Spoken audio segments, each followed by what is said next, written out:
वाला नुकसान खत्म नहीं हो जाता है और ये बाजार की कीमत की सतह पर नहीं आ जाता है। ताहम तेल कंपनियों ने पेट्रोल की कीमतों में कोई इजाफा नहीं किया है। Bureau report, ETV news.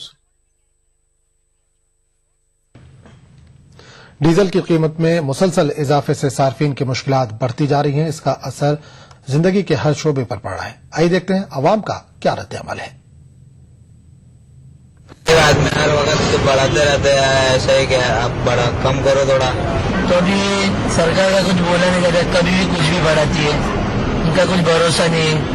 आम आदमी को तो बहुत अफेक्ट करने वाला है सर।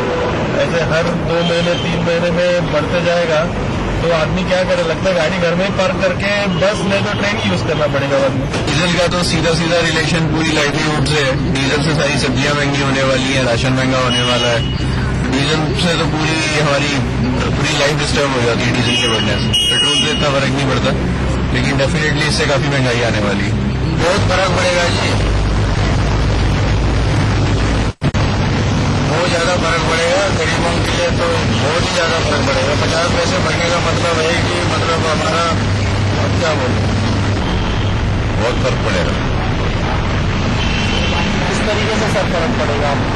बस इतना देर तो फर्क पड़ रहा है।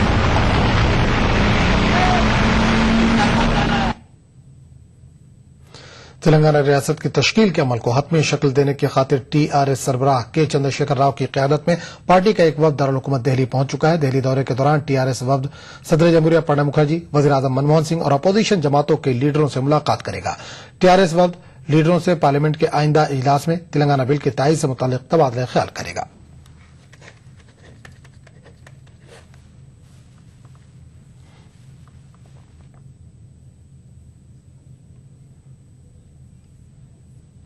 खबरनामे का सिलसिला जारी रहेगा, लेकिन एक छोटे से वक्फे के बाद।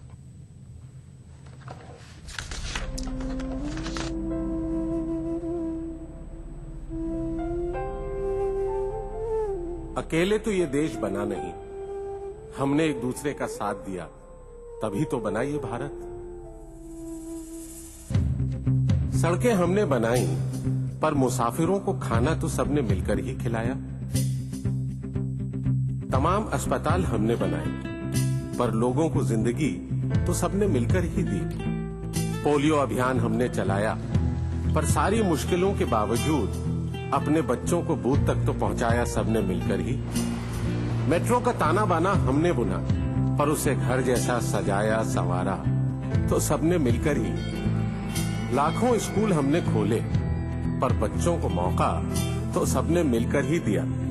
खाद्यान्न सुरक्षा कानून हमने लागू किया, पर उस अनाज से फौलाद बनाने का सिलसिला तो सबने मिलकर ही जारी रखा। मोबाइल नेटवर्क से देश को बांधा हमने, पर देश की सीमा पर अपनों को हौसला तो सबने मिलकर ही दिया। कुछ यूं ही हमने मिलकर बढ़ाया देश को तरक्की की राह पर। तो क्यों न कहें, हम सब ने मिलकर बनाया ये भारत। भारत निर्माण का यही प्रमाण, जन जन को छुआ, जनजीवन बदला। ये मेरा छोटा सा डेयरी फार्म है। अभी कुछ दिनों पहले मेरे पास रोजगार बढ़ाने के लिए पैसे नहीं थे, धंधा बंद करने की नौबत थी। शुक्र है वजारत बराए अक़लियती उमूर की NMDFC कर्ज स्कीम का, जिसमें हमारे कारोबार से मुतालिक टर्म लोन की सहूलियत है। छोटे कर्ज यानी माइक्रो फाइनेंस स्कीम में हम अक़लियतों को रोजगार के लिए 50,000 रुपए तक की मदद का इंतजाम है।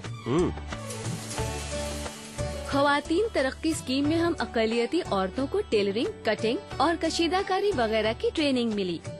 एजुकेशन लोन स्कीम में कारोबारी और तकनीकी तालीमी कोर्सेज के लिए सभी अक़लियतों को माली मदद दी जा रही है। आप भी इसका फायदा उठाएं।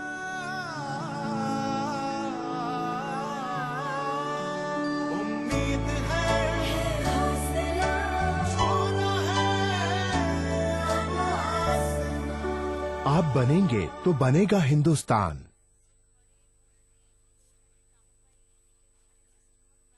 अल्लाह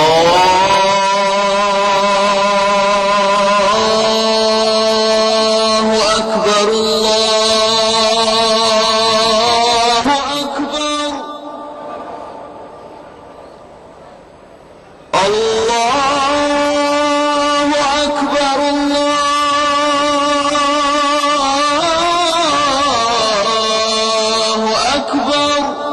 मस्जिदुल हराम से नमाज फज्र देखिए रोजाना सुबह 5:30 बजे सिर्फ ईटीवी उर्दू पर।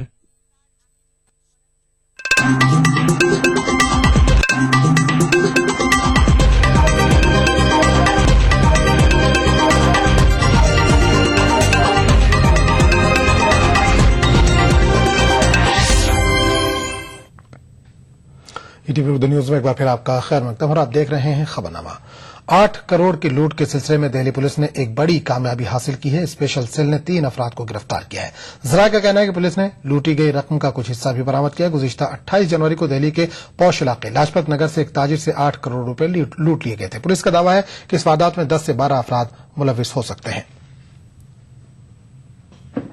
और इस सिलसिले में मजीद बात करने के लिए दिल्ली का रुख करेंगे, जहां से हमारे नुमाइंदे पुष्कल इस वक्त फोन लाइन से जुड़ गए हैं। जी पुष्कल, सबसे पहले आपसे जानना चाहेंगे कि 8 करोड़ के लूट के मामले में 3 लोगों को गिरफ्तार किया गया। कौन है ये लोग और क्या ताजा जानकारी है आपके पास? देखिए, अगर मैं बता दूं कि जो 8 करोड़ लूट का जो मामला था वो दिल्ली पुलिस ने लगभग सुलझा लेने का दावा जरूर किया है। 3 लोगों को हरियाणा के रोहतक से उसकी गिरफ्तारी हुई है। दिल्ली पुलिस के स्पेशल सेल ने गिरफ्तार किया है, लेकिन अभी भी इस लूट का जो सच है वो सामने नहीं आ पाया है। जिस तरह से जो उसका मास्टरमाइंड है वो अभी तक दिल्ली पुलिस को कंफर्म नहीं हो पाया है कि आखिरकार इस लूट की वारदात को अंजाम देने के लिए कौन कौन लोग शामिल थे। लेकिन जिस तरह से गैंग की बात हो रही थी कि क्या ये गैंग दिल्ली और हरियाणा के हो सकते हैं, लेकिन दिल्ली पुलिस ने जिस तरह से 3 लोगों को गिरफ्तार किया है उसके साफ तौर पर एक पर्दा जरूर क्लियर हुआ है कि 3 लोग गिरफ्तार हुए हैं और लूट की जो रकम है करीब 1.5 करोड़ रुपए वो पुलिस ने बरामद कर लिया। लेकिन जिस तरह से राजेश कावड़ा जो बुकी था उसका ये पैसा था और चांदनी चौक से लाया गया था, लेकिन इस पैसे को कहां ले जाने का मकसद था अभी तक दिल्ली पुलिस को नहीं समझ में आ रहा है। लेकिन फिलहाल पुलिस राजेश कावड़ा से बातचीत कर रही है, क्योंकि जिस तरह से राजेश कावड़े का डी कनेक्शन यानी दुबई कनेक्शन की बात हो रही है, राजेश कावड़ा दुबई में किन किन लोगों से बात कर रहा था ये काफी अहम हो जाता है। दिल्ली पुलिस वहां तक पहुंचना चाहती है, लेकिन फिलहाल 3 लोगों की गिरफ्तारी जो थी काफी अहम मानी जा रही है इस पूरे लूट में, और पुलिस ने उन लोगों से 1.5 करोड़ रुपया अभी बरामद किया। लेकिन फिलहाल ये अभी तक सच सामने नहीं आ पाया है कि आखिरकार इस लूट का मकसद क्या था। क्या राजेश कावड़ा के समीप के लोग थे जिन्होंने इस लूट को अंजाम दिया या किसी गैंग की ये वारदात हो सकती है। फिलहाल दिल्ली पुलिस जरूर इस पूरे सच को जानने में लगी है, क्योंकि कई टीमें 80 लोग इस पूरे दिल्ली पुलिस के जो जवान है इस पूरे लूट की खोजबीन के लिए लगे हुए थे और आखिरकार हरियाणा के रोहतक से 3 लोगों की गिरफ्तारी हुई है। जी पुष्कल, जानना चाहेंगे कि आपने कहा कि 3 लोगों को पकड़ा गया है। पुलिस का कहना है कि 10 से 12 लोग हो सकते हैं, तो क्या इनको पकड़ने के लिए और भी दबिश दी जा रही है और जगहों पर? देखिए, दिल्ली पुलिस ने जिस तरह से दावा किया था कि इस लूट को अंजाम देने के लिए कोई दिल्ली का गैंग या हरियाणा के गैंग के लोग हो सकते हैं, आखिरकार दिल्ली पुलिस को सफलता जरूर मिली उस गैंग को क्रैक करने के लिए और 3 लोग की गिरफ्तारी रोहतक से हुई। लेकिन फिलहाल दिल्ली पुलिस के सामने ये मकसद जरूर है कि आखिरकार इस 8 करोड़ रुपए का सच क्या है। क्या ये हवाला के जरिए जिस तरह से राजेश कावड़ा 2010 में मैच फिक्सिंग के दौरान इनका नाम सामने आया था और इनके पैसे भी लगे थे पूरे मैच फिक्सिंग में, तो कहीं ना कहीं राजेश कावड़ा का जो डी कनेक्शन है यानी दुबई कनेक्शन, दिल्ली पुलिस उसमें बड़ी परेशान जरूर नजर आ रही है कि आखिरकार राजेश कावड़ा दुबई में किन किन लोगों से बात कर रहे थे और आखिरकार ये पैसा कहाँ जा रहा था। ये दिल्ली पुलिस के लिए बड़ी समस्या है। अभी फिलहाल दिल्ली पुलिस इस सब जानने की कोशिश कर रही है, लेकिन फिलहाल 3 लोगों की गिरफ्तारी के लिए अहम दिन जरूर है दिल्ली पुलिस के लिए कि इतने बड़े लूट को वारदात करने वाले 3 लोगों को दिल्ली पुलिस ने गिरफ्तार किया है। जी पुष्कल, जानना चाहेंगे कि आम आदमी पार्टी का लगातार दावा है कि भ्रष्टाचार जो है वो दिल्ली में खत्म हो रहा है, तो क्या केजरीवाल का डर सिर्फ जो सरकारी अफसर हैं उन पर ही हो रहा है? इस तरह के जो लोग हैं वो खुलेआम घूम रहे हैं अभी? हाँ बिल्कुल, मैं बता दूं कि जिस तरह से आम आदमी पार्टी के जो संयोजक है और दिल्ली के मुख्यमंत्री अरविंद केजरीवाल ने जिस तरह से कल दावा किया था नेशनल एग्जीक्यूटिव की बैठक में कि भ्रष्टाचार दिल्ली से खत्म हो रहा है और दिख भी रहा है, क्योंकि उन्होंने ये भी दावा किया था कि 3 पत्रकार जो है मीडिया के, उन्होंने तमाम जगहों पर हर विभाग में अपनी जो स्टिंग थी वो की थी। उन्होंने मीडिया का हवाला जरूर दिया था। उन्होंने साफ तौर पर कहा कि आखिरकार अब दिखने लगा है कि भ्रष्टाचार हर विभाग से कम होने लगा। उन्होंने कल जिस तरह से तमाम नेताओं की लिस्ट जारी की कि इन नेताओं को, जो भ्रष्ट नेता है, उनको संसद में हम नहीं पहुंचने देंगे, तो कहीं न कहीं उनका ये दावा, और जिस तरह से कल बीजेपी के नेता नितिन गडकरी ने साफ तौर पर कहा कि 3 दिनों में इन्हें माफी मांगनी चाहिए, अगर नहीं माफी मांगे तो वो आगे कार्रवाई करेंगे, तो कहीं न कहीं एक तरह से अरविंद केजरीवाल की ये दावा जो है कि भ्रष्टाचार खत्म कर देंगे, लेकिन किस सर्वे के जरिए, किस एजेंसी के जरिए ये पूरा दावा कर रहे हैं कि भ्रष्टाचार खत्म हो गया, फिलहाल नहीं दिखाई पड़ा। लेकिन फिलहाल जिस तरह से आगे 2-3 दिनों में वो अपने सर्वे के द्वारा खुलासा जरूर कर सकते हैं कि दिल्ली में भ्रष्टाचार कम हुआ है या आखिरकार खत्म हो गया है। जी पुष्कल, इस तमाम जानकारी के लिए आपका शुक्रिया। ये थे दिल्ली से हमारे नुमाइंदे पुष्कल, जो लाजपत नगर में 8 करोड़ रुपए की लूट हुई थी उस ताल्लुक से हमें जानकारी दे रहे थे। 3 लोगों को गिरफ्तार किया गया है, बाकी अभी पुलिस की दबिश जारी है। आगे बढ़ते दूसरी खबर की तरफ। केजरीवाल ने बदउनवानी और बदउनवान लीडरों के खिलाफ बंदूक तान ली है। उन्होंने बदउनवान लीडरों की लंबी फहरिस्त जारी की और हामियों से उन्हें हराने की हर मुमकिन कोशिश करने को कहा। केजरीवाल की इस कोशिश को इंतखाबी हरबा करार दिया जा रहा है। उधर फारूक अब्दुल्ला और नितिन गडकरी ने केजरीवाल के खिलाफ कानूनी कार्रवाई की बात कही है। नितिन गडकरी, सुशील कुमार शिंदे, प्रफुल्ल पटेल, येडियुरप्पा, चिदम्बरम साहब, सलमान खुर्शीद, मायावती, मुलायम सिंह यादव, अनु टंडन, कपिल सिब्बल, कमलनाथ, पवन बांसल, फारूक अब्दुल्ला, नवीन जिंदल, अवतार सिंह भड़ाना। केजरीवाल ने बदउनवान लीडरों के खिलाफ जंग का ऐलान कर दिया है। उन्होंने कहा कि इन बदउनवान लीडरों के खिलाफ आम आदमी पार्टी अपने उम्मीदवार खड़े करेगी। केजरीवाल ने राहुल पर भी निशाना साधा। उन्होंने राहुल को बदउनवान करार देते हुए कहा कि उनके खिलाफ भी पार्टी अपना उम्मीदवार उतारेगी। बदउनवान लीडरों की अपनी फहरिस्त जारी करने का मकसद केजरीवाल ने यह बताया। हमारा मकसद होना चाहिए कि संसद के अंदर एक भी भ्रष्टाचारी ना पहुंच पाए। हमारा मकसद होना चाहिए कि संसद के अंदर एक भी अपराध वाला बंदा ना पहुंच पाए। हमारा मकसद होना चाहिए ये जितने परिवारवाद चल रहा है, इसका बेटा, इसकी बहू, उसका भाई, उसका भतीजा, इनको सबको टिकटें मिल गई, अब ये बंद होना चाहिए। संसद के ऊपर कुछ परिवारों का कब्जा नहीं होना चाहिए। इस फहरिस्त में नरेंद्र मोदी का नाम नहीं है, लेकिन केजरीवाल ने नरेंद्र मोदी की भी नुक्ताचीनी की। उन्होंने कहा कि मोदी करोड़ों रुपया अपना ब्रांड बनाने पर सर्फ कर रहे हैं। केजरीवाल पर कांग्रेस और बीजेपी ने पलटवार किया है।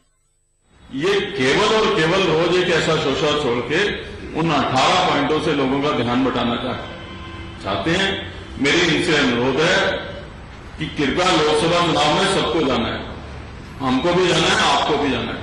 सारी चीजें लोकसभा के मद्देनजर मत करिए। कुछ कानून नाम की चीज है, कुछ कायदे नाम की चीज है। आकर्षण प्राप्त करने के लिए किया गया एक निंदनीय प्रयास है। जिन भी लोगों के नाम उन्होंने लिए हैं उन्हें इसके सबूत प्रस्तुत करने चाहिए।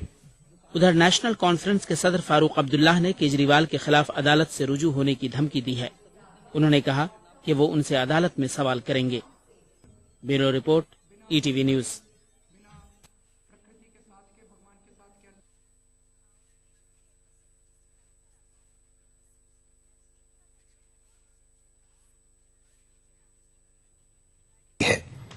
इस मीटिंग में जम्मू कश्मीर में 659 एडमिनिस्ट्रेटिव यूनिट कायम करने के ताल्लुक से जारी तनाजे का हल करने की तलाश किया जाना है। जराये का कहना है कि काबीना की सब कमेटी की रिपोर्ट को मंजूर किया जा सकता है, जिसने इजाफी एडमिनिस्ट्रेटिव यूनिटों के क्याम की सिफारिश की है। यह मामला वज़ीर आला उमर अब्दुल्ला और कांग्रेस के बीच तनाजे का सबब बना हुआ है। इस किस्म की खबरें गर्म थी कि एडमिनिस्ट्रेटिव यूनिट कायम करने की उनकी कोशिश कामयाब नहीं होती है तो वो मुस्तफी हो सकते हैं। नेशनल कॉन्फ्रेंस का मौकफ है कि यह इकदाम अवाम के मफाद में है। उसका फायदा कांग्रेस नेशनल कॉन्फ्रेंस इत्तेहाद को होगा। जराये का दावा है कि दोनों पार्टियों में इस सिलसिले में मुफाहमत हो गई है।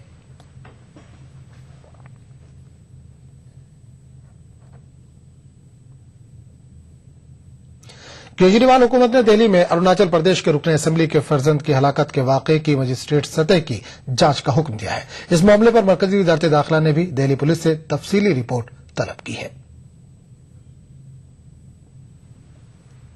गलत हुआ और हम कड़े से कड़े शब्दों में उसकी निंदा करते हैं। This is wrong and Delhi के अंदर चारों तरफ से देश के लोग आते हैं और दिल्ली देश की राजधानी है, सबकी जगह है। तो हमें सब लोगों को यहाँ पे म्यूचुअली कोएग्जिस्ट करने की जरूरत है। हम इसके कड़े से कड़े शब्दों में निंदा करते हैं और अभी हम लोगों ने इसकी इंक्वायरी के लिए भी फाइल भेजी है। अरुणाचल प्रदेश के रुकने असेंबली नीडू पवित्रा के बेटे नीडू तानिया से बुध के रोज दिल्ली के लाजपत नगर में मुबैना तौर पर चंद दुकानदारों ने मारपीट की थी। सराय के मुताबिक इलाके के दुकानदारों और कुछ अफराद ने नीडू पर फकड़े कसे थे, जिस पर बहस हुई और नौबत लड़ाई तक जा पहुंची। हालांकि मकामी अफराद की मुदाखलत के बाद झगड़ा खत्म हो गया और नीडू अपने घर वापस हुआ था। ताहम एक रोज बाद नीडू की तबीयत अचानक बिगड़ गई और पुरअसरार हालत में उसकी मौत हो गई। Delhi police commissioner BS Bassi के मुताबिक एक मुकदमा दर्ज करते हुए मामले की जांच शुरू कर दी गई है और मुश्तबा अफराद से पूछताछ की जा रही है। Investigation has begun. The case has been registered under Section 302 IPC. So far there is no arrest, but we are interrogating the persons who are suspected. मरकजी वजारत दाखिला का कहना है कि दिल्ली पुलिस से इस वाकये की तफसीली रिपोर्ट तलब की गई है। उधर आम आदमी पार्टी ने इस वाकये को लाकानूनियत से ताबीर किया और दिल्ली पुलिस को मजीद जवाबदेह बनाने की जरूरत पर जोर दिया। हमारा मानना है कि लॉलेसनेस जो दिल्ली में है उसमें दिल्ली पुलिस को जिम्मेदारी लेनी पड़ेगी। दिल्ली पुलिस की अकाउंटेबिलिटी सही जगह से सेट होनी चाहिए ताकि दिल्ली में वापस से कानून का माहौल बनाया जा सके, लोग अपने आप को सुरक्षित महसूस कर सकें। नीडू तानिया की मौत को शुमाल मशरकी रियासतों के बाशिंदों के साथ नस्ली इम्तियाज के जाविये से भी देखा जा रहा है।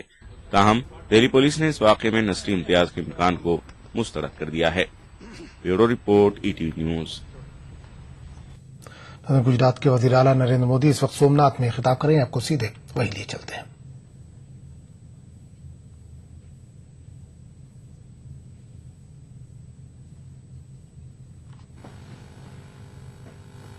ये छोटा काम नहीं है, ये रुपये पैसों में तोलने वाला काम नहीं है।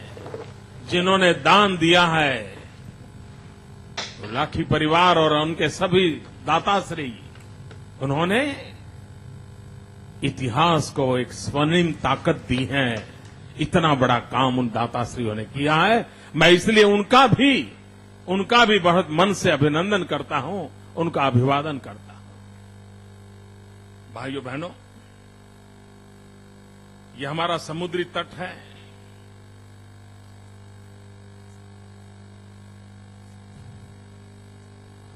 कुछ घटनाएं जारी रहेगा, लेकिन एक छोटे से वक्फे के बाद।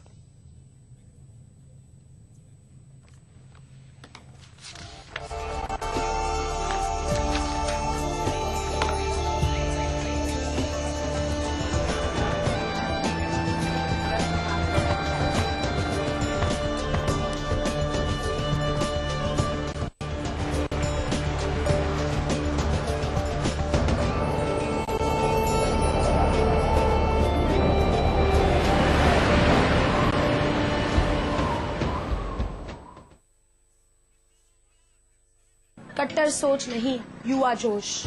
मैं हसीबा अमीन, राहुल गांधी जी की इस युवा सोच से जुड़ी एक युवा कांग्रेस कार्यकर्ता। हर हाथ शक्ति, हर हाथ तरक्की। अब राजीव आवास योजना के अंतर्गत स्लम वासियों को मिलेगा अपना घर, अपनी जमीन पर अपना घर और मालिकाना हक। अरे छोड़ो, ये सुनते सुनते मैं बूढ़ा हो गया। ये देखो, अब जिएंगे सम्मान से, जिएंगे शान से, राजीव आवास योजना का सहारा है।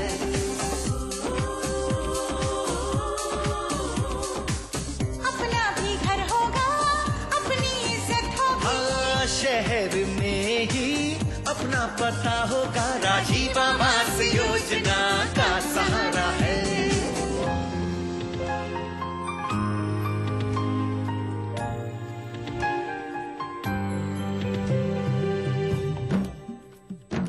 शहर से जुड़े अब रहेंगे हम, रोजी रोटी और मकान का होगा ये संगम। बच्चों की पाठशाला हो,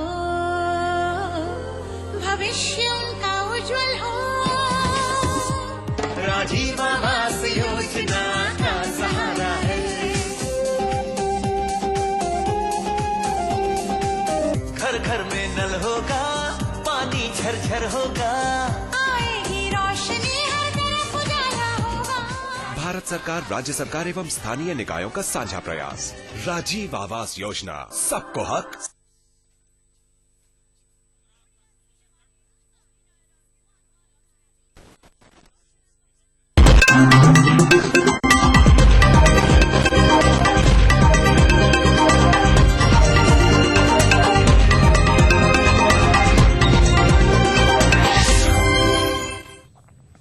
ईटीवी उर्दू न्यूज में एक बार फिर आपका खैर मकतब और आप देख रहे हैं खबरनामा।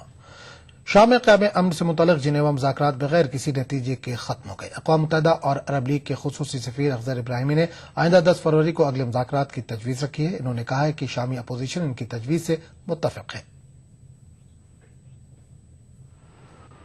शाम की सूरत हाल में बेहतरी लाने और अमन कायम करने के मकसद से मुनक़िद किए गए जिनेवा मुज़ाकरात का अख्तिताम भी बगैर किसी खास नतीजे के हुआ।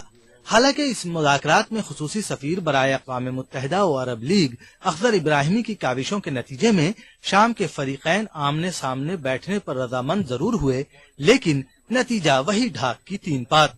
फिर भी अख़ज़र इब्राहिमी फरीक़ैन के रूबरू होकर बातचीत करने को ही संग-मील तसव्वुर करते हुए आगे बढ़ने की बात कर रहे हैं। Over the past 8 days here in Geneva, the sides engaged each other through me. It was a very difficult start, but the sides have become used to sitting in the same room. They have presented positions and listened to one another. There have been moments when one side has even acknowledged the concerns and the difficulties and the point of view of the other side. Progress is very slow indeed, but the sides have engaged in an acceptable manner. This is a very modest beginning, but it is a beginning on which we can build. अख़ज़र इब्राहिमी ने Geneva मुज़ाकरात के दूसरे मरहले की बुनियाद पर अगली meeting का मशवरा दिया है। I suggested we resume on the basis of an agreed agenda that we are going to prepare and send to them, that we meet on the 10th of February. The delegation of the opposition agreed to this date. That of the government said they needed to consult with Damascus first. वाज़ेह है कि अक़वाम मुत्तहिदा की ईमा पर शाम में 3 साल पुराने तनाज़े के खात्मे के लिए जिनेवा में 2 मरतबा मुज़ाकरात हो चुके हैं। दूसरे मुज़ाकरात में शामी हुकूमत की जानिब से कहा गया कि शाम में दहशतगर्दी को रोका जाए, जबकि अपोजिशन ने इक़्तिदार की मुंतकली की जरूरत पर जोर दिया। Bureau report, ETV news.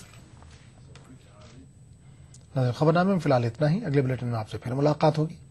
आदाब।